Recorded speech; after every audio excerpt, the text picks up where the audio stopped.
मैं इस वक्त पुलवामा कस्बे के बाहर पुलवामा शोपियां रोड पे खड़ा हूं। आप मेरे पीछे देख सकते हैं कि इंतज़ामिया ने एहतियाती तौर पुलवामा के हर अंदरूनी और बाहरी रास्ते पे तारबंदी की है, जबकि पूरे कस्बे में इस वक्त कर्फ्यू का निफाज अमल में लाया गया है ताकि किसी भी इम्कानी सूरत हाल से निपटा जा सके।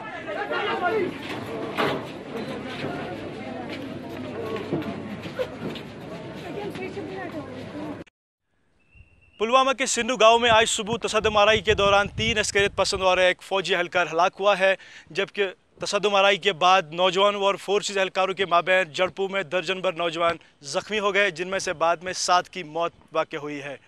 इंतज़ामिया ने किसी भी इम्कानी सूरत हाल से निपटने के लिए कस्बे पुलवामा में कर्फ्यू का निफाज अमल में लाया है, जबकि इंटरनेट खदमात को भी फ़िलहाल मुअत्तल कर दिया गया है।